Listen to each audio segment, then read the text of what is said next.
Bienvenidos a la Ruleta Sagrada y la continuación de esta nueva serie sobre las enseñanzas e historias de la vida del presidente Russell M. Nelson. Este tema es diferente de lo que típicamente comparto aquí en el canal, que normalmente son temas doctrinales o enseñanzas sobre las escrituras. Aquí les comparto algo de la vida de nuestro profeta actual. Si ustedes son nuevos al canal, les invito a que puedan suscribirse al hacer clic en el botón rojo que se encuentra aquí abajo. Después, por favor, hagan clic en la campanita y seleccionen la opción de recibir todas las notificaciones del canal. Así sabrán cada vez que salga un nuevo video aquí en este canal para ustedes. Les invito también que vean esos videos que están aquí disponibles para ustedes, para que puedan disfrutar de un estudio personal junto con las enseñanzas que con mucho gusto les comparto. Continuemos entonces con la biografía de Russell M. Nelson, pero antes les recuerdo que como apenas pasaron las fechas del 21 y 22 de septiembre, les invito a continuar viendo la serie sobre Moroni que se llama Lo que no sabías de Moroni. Esta es una imagen de la parte 5 que se llama ¿Quiénes más vieron a Moroni además de José Smith? Ojo que esta parte 5 se divide entre dos mitades, la primera mitad y aquí está la segunda mitad. Ustedes van a poder aprender mucho más sobre las 18 personas que dejan relatos sobre su experiencia con Moroni. Espero que puedan disfrutar de esos videos también en esa serie sobre Moroni. Ahora sí, continuemos con esta biografía de la vida de Russell M. Nelson. Un día de junio de 1971, el doctor Nelson recibió una inesperada llamada telefónica del presidente N. Eldon Tanner, entonces segundo consejero del presidente Joseph Fielding Smith en la primera presidencia. Ese día, a diferencia de otros, pudo dejar todo e ir de inmediato a la oficina del presidente Tanner, donde también encontró esperando al presidente Harold B. Lee, primer consejero de la primera presidencia. Dejando de lado cualquier charla trivial, le explicaron rápidamente el motivo de su reunión. Deseaban llamar a Russell para dirigir la organización de la escuela dominical de la iglesia, pero solo si eso no lo alejaría de su trabajo como cirujano. Russell, que aún se desempeñaba como presidente de Estaca, se sorprendió. No preveía nada de eso, pero respondió como lo había hecho cada vez que se le había pedido servir, que aceptaría cualquier llamamiento del Señor, incluso si eso significaba dejar su práctica médica. Los dos consejeros de la primera presidencia insistieron en que extenderían el llamamiento solo si él podía continuar a la vez su trabajo como cirujano. Russell y sus nuevos consejeros, Joseph B. Wirthlin como primer consejero y Richard L. Warner como segundo consejero, fueron sostenidos durante la sesión de clausura de la conferencia MIA, Asociación de Mejoramiento Mutuo en español, el domingo 27 de junio de 1971. Y así comenzó el llamamiento de Russell Nelson de más de 8 años como presidente general de la escuela dominical. Poco tiempo después, el Salt Lake Tribune, un periódico en la ciudad de Lago Salado, publicó un titular que indicaba que las autoridades de la iglesia acababan de nombrar un nuevo líder, entre comillas, de la Unión de Escuelas Dominicales de Deseret. Russell encontró inquietante esa fraseología. Inmediatamente solicitó con el presidente, una reunión con el presidente Lee. ¿De verdad quiere que sea el líder de una unión? Le preguntó al presidente Lee. Más tarde ese año, como parte del programa de correlación del sacerdocio de la iglesia, el nombre de la Unión de Escuelas Dominicales de Deseret se cambió a simplemente Escuela Dominical y el superintendiente, entre comillas, general de la Escuela Dominical se convirtió en el presidente general de la escuela dominical. Russell sirvió en esa posición hasta 1979, cuando fue llamado como representante regional de los 12. El llamamiento de Russell para servir como presidente general de la escuela dominical aún era nuevo cuando, solo 2 meses después, recibió una carta de la primera presidencia invitándolo a él y a Dansel a asistir a la primera conferencia diaria de la iglesia, que se llevaría a cabo en Manchester, Inglaterra, del 27 al 29 de agosto de 1971. Russell y Dansel se sintieron honrados con la invitación, pero inmediatamente se dieron cuenta de que tenían un gran conflicto. El doctor Nelson había aceptado asistir a las reuniones de la Sociedad Quirúrgica Internacional y de la Sociedad Cardiovascular Internacional en Moscú, Rusia, y hacer una presentación profesional importante. La conferencia diaria de Manchester estaba justo en la fecha del compromiso de Russell en Rusia. Sin saber qué hacer, buscó el consejo del presidente N. Eldon Tanner, quien pareció no inmutarse por ese conflicto y dijo simplemente: usted podrá hacer ambas cosas. No se preocupe, las cosas saldrán bien. En un acto de fe, Russell y Dansel se fueron a Rusia, donde la situación se complicó aún más cuando los funcionarios rusos les quitaron sus visas rusas cuando ingresaron al país. Podían salir de la URSS para asistir a la conferencia de Manchester, pero no tenían forma de volver a entrar. La situación parecía muy difícil.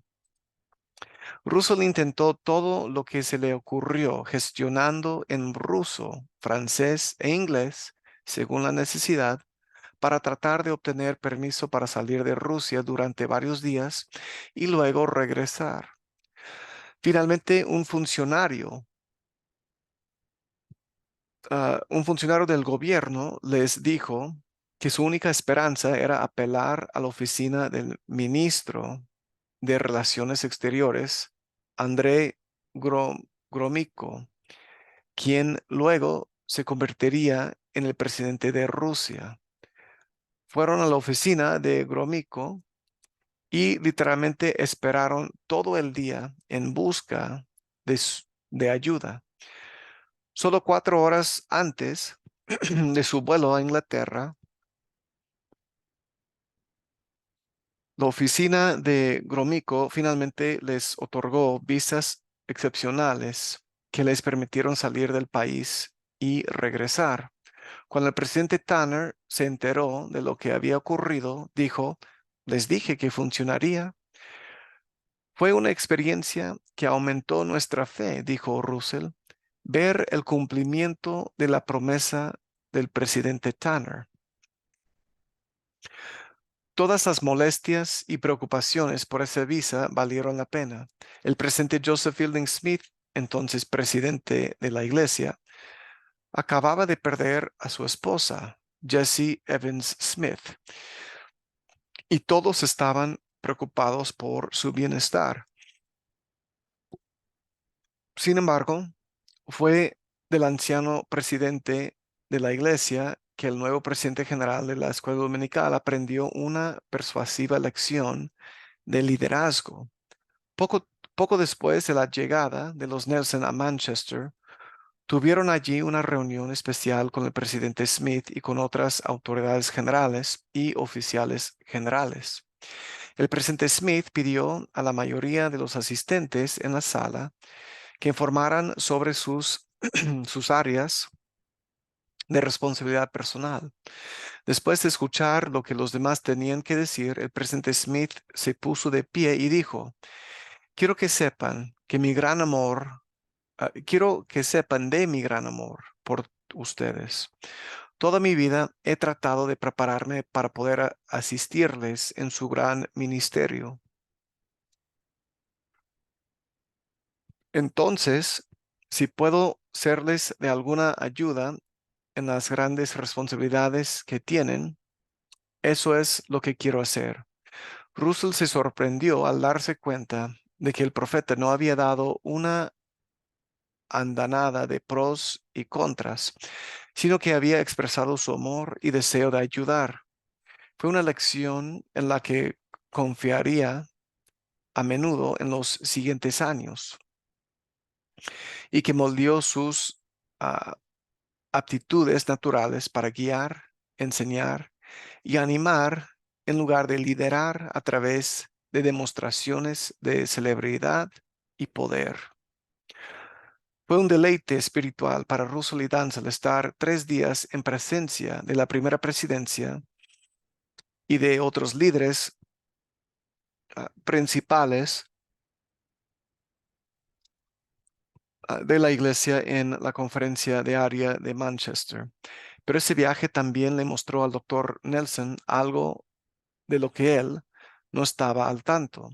Mientras estaba en Manchester, el elder Spencer W. Kimball, del coro de los 12 apóstoles, le confió que había estado teniendo dolor de pecho recurrente y que no se sentía bien.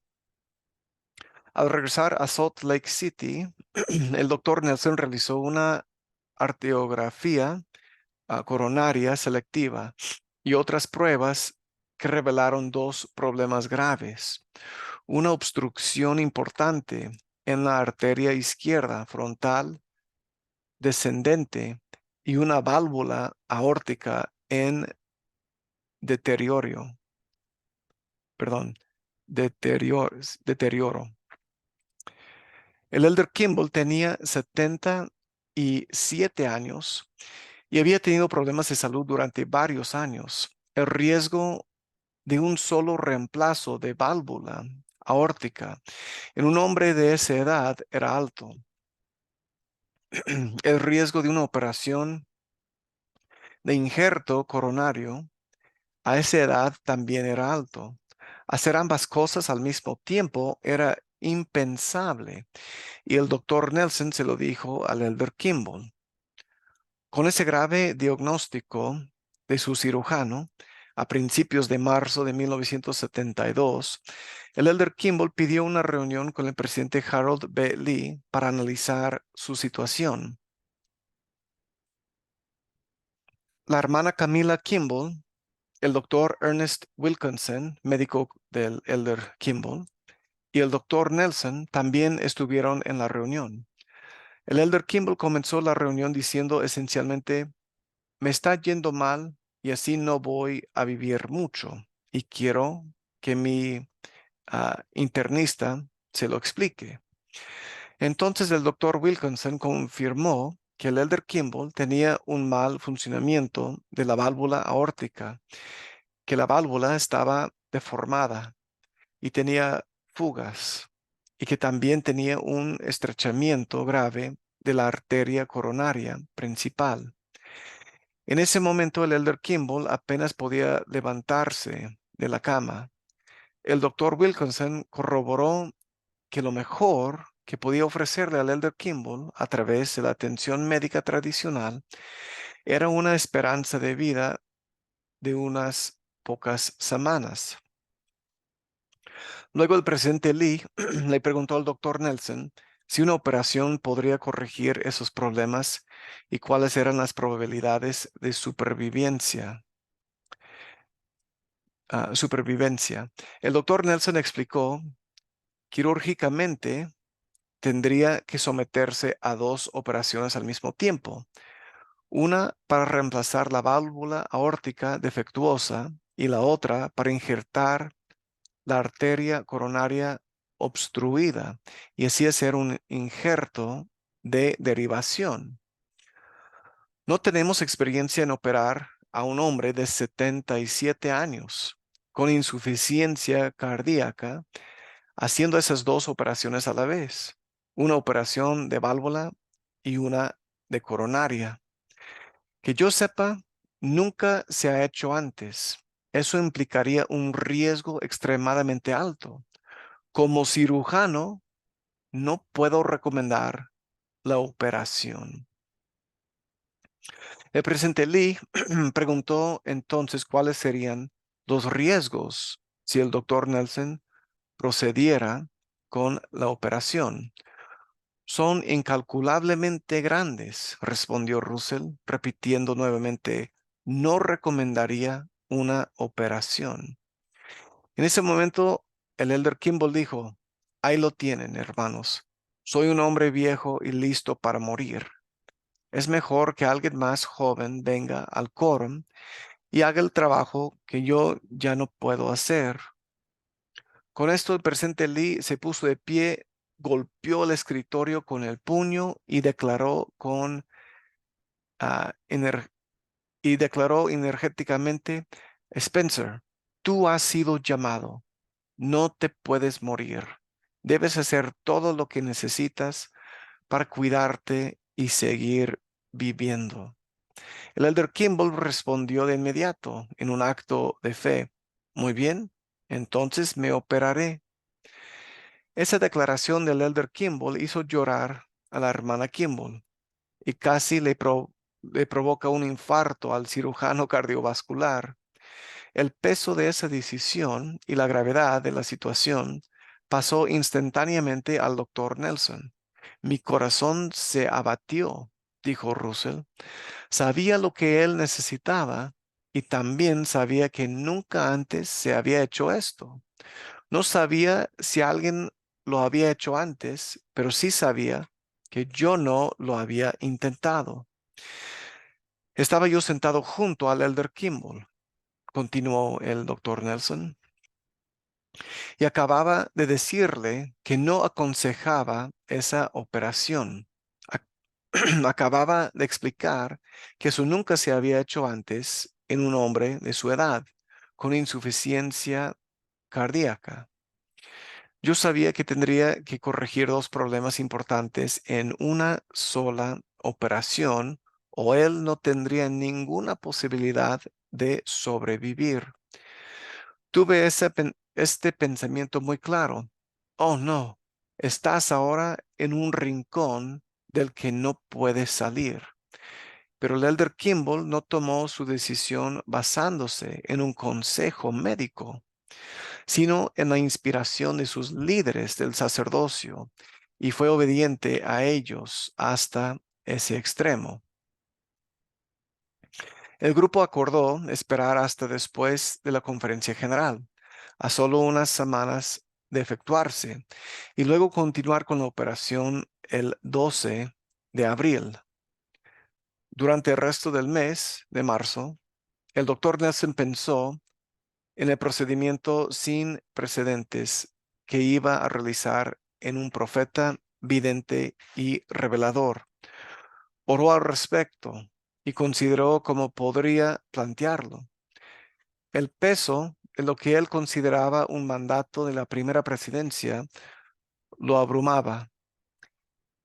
No estaba del todo seguro de que eso fuera factible, pero todos los ojos estaban puestos en él para realizar lo que sería nada menos que un milagro. El elder Kimball estaba tan débil que solo asistió a una de las 7 sesiones de la Conferencia General de abril de 1972. Su dificultad para respirar y su incapacidad para hacer esfuerzos físicos debido a su insuficiencia cardíaca congestiva lo obligaron a escuchar las otras sesiones desde su cama, explicó el doctor Nelson. La noche anterior al procedimiento quirúrgico, Russell fue a ver al presidente Lee y al presidente Tanner y les pidió una bendición del sacerdocio. El presidente Tanner fue el portavoz. En la bendición le dijo al doctor Nelson que no se preocupara por sus propias limitaciones. También le prometió, has sido levantado por el Señor para hacer esta operación y la harás con gran éxito. El doctor Nelson se fue sintiéndose animado, pero con el peso del mundo sobre sus hombros. Sin embargo, el día siguiente, conforme a las promesas de esa bendición, tuvo una experiencia única en el quirófano. Desde el momento en que hizo la incisión y su asistente residente exclamó, no hay hemorragia, y hasta el final todo salió perfecto. Desde el principio, dijo el doctor Nelson, pudimos ver que esa operación era diferente. Solo como un pequeño ejemplo, por lo general, tienes que usar un cauterizador para tratar las hemorragias pequeñas. Pero ese día no necesitamos eso. Colocaron una nueva válvula arterial protésica y luego injertaron la arteria principal interna izquierda en la arteria coronaria izquierda del Elder Kimball. Después de que sacaron todo el aire y quitaron la abrazadera de la aorta, una descarga eléctrica hizo latir el corazón nuevamente y el poder del pulso del Elder Kimball sorprendió incluso al doctor Nelson. Eché un vistazo al oscilos- ah, osciloscopio, vi el poder de su pulso y pensé, Dios mío, su poderoso corazón ha estado lidiando con una válvula dañada todos estos años. Tenía un corazón enorme con un gran poder. Es similar a tratar de regar el césped con una torcedura en la manguera. Cuando la, cuando la destuerces, tienes mucho más flujo. Así fue como lo sentí con el Elder Kimball. Tenía más poder en su corazón que la mayoría de las personas a las que había operado antes. Pero sobre todo, continuó Russell, el cielo fue quien hizo excelsa esa experiencia. Ese día fue como si hubiéramos lanzado un juego perfecto, sin hits, sin carreras, sin errores, sin bases por bolas. No hubo una puntada rota o un instrumento que se cayera al suelo. No ocurrió nada inesperado.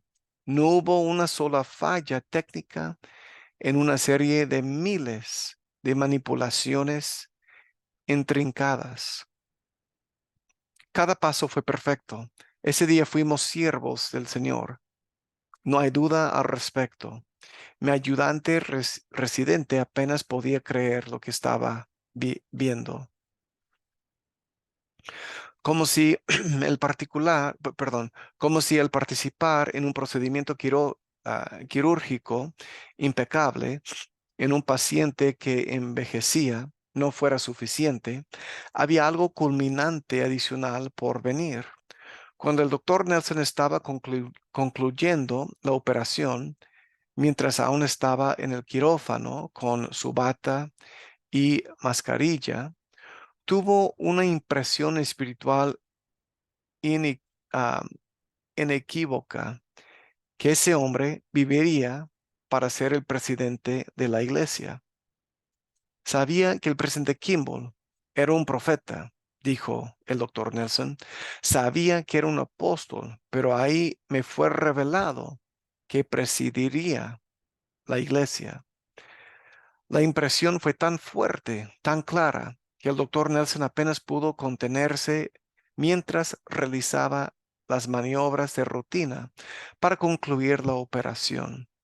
Nadie pensó que el Elder Kimball sobreviviría al presidente Harold B. Lee, dijo el presidente Nelson años más tarde en una reflexión.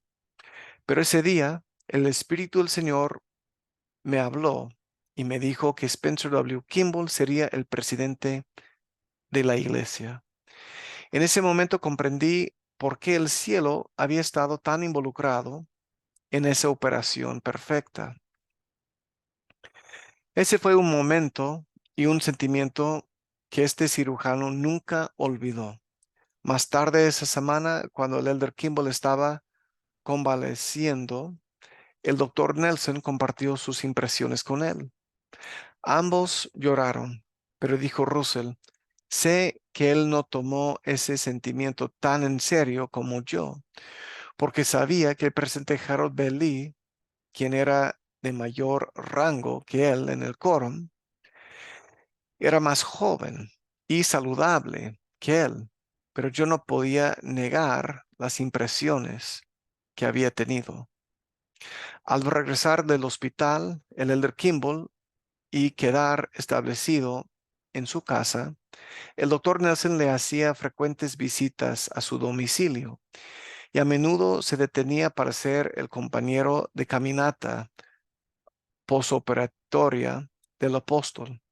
Hubo días en que el elder Kimball se desanimó, como suele ocurrir con los pacientes convalecientes.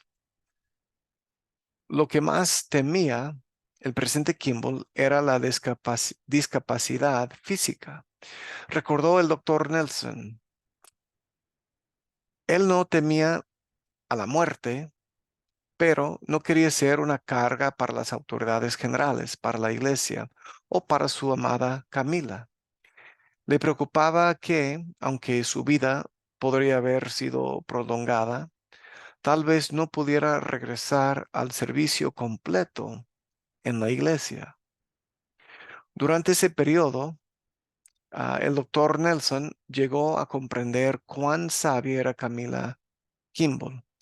Varias semanas después de la operación, un día ella le dijo a Russell, hermano Nelson, creo que debemos presionar a Spencer un poco más ahora.